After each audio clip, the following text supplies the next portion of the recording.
শেখ মুজিবুর রহমানের বাড়ি ভাঙা নিয়ে আবার সরব হচ্ছে ভারত। ধানমন্ডির ৩২ নম্বরে শেখ মুজিবুর রহমানের বাড়িতে হামলা ভাঙচুরের ঘটনাকে দুঃখজনক হিসেবে অভিহিত করেছে ভারত। বৃহস্পতিবার দেশটির পররাষ্ট্র মন্ত্রণালয়ের মুখপাত্র রণধীর জেসওয়াল এক বিবৃতিতে বলেন, হামলা ভাঙচুরের এই ঘটনার অবশ্যই নিন্দা জানানো উচিত। ভারতের পররাষ্ট্র মন্ত্রণালয় বলছে, ধানমন্ডির ৩২ নম্বরে হামলা ভাঙচুরের বিষয়ে সংবাদ মাধ্যম থেকে আসা প্রশ্নের প্রতিক্রিয়ায় তারা এই বিবৃতি দিয়েছে। বিবৃতিতে জেসওয়াল বলেন, দখলদারিত্ব ও নিপীড়নের বিরুদ্ধে বাংলাদেশের জনগণের বীরত্বপূর্ণ প্রতিরোধের প্রতীক হয়ে ওঠা শেখ মুজিবুর রহমানের ঐতিহাসিক বাসভবনটি ৫ ফেব্রুয়ারি ধ্বংস করা হয়, যা দুঃখজনক।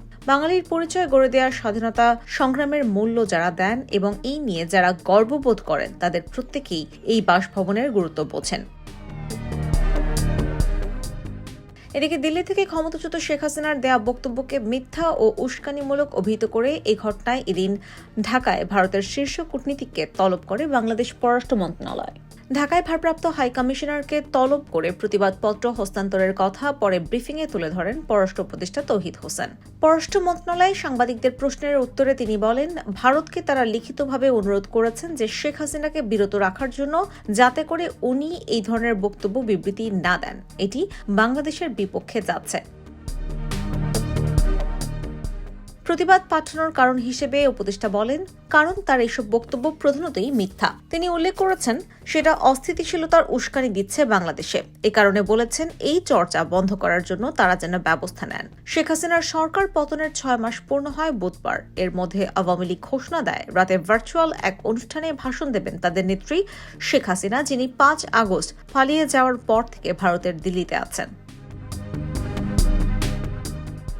বিষয়টি নিয়ে কড়া প্রতিক্রিয়া আসে বৈষম্য বিরোধী ছাত্র আন্দোলনের পক্ষ থেকে, যাদের নেতৃত্বে গত বছরের জুলাই আগস্টের গণঅভ্যুত্থানে শেখ হাসিনা সরকারের পতন হয়।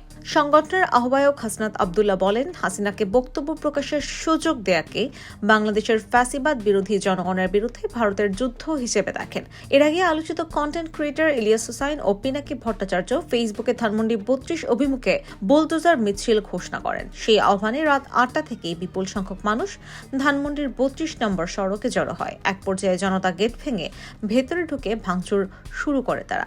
লাঠি, সোঁটা ও শাবল হাতে ভাঙচুরে যোগ দেন অনেকে। জানালার গ্রিল, কাঠ, ফটকের অংশ ভেঙে নিয়ে যেতে দেখা যায় কাউকে কাউকে।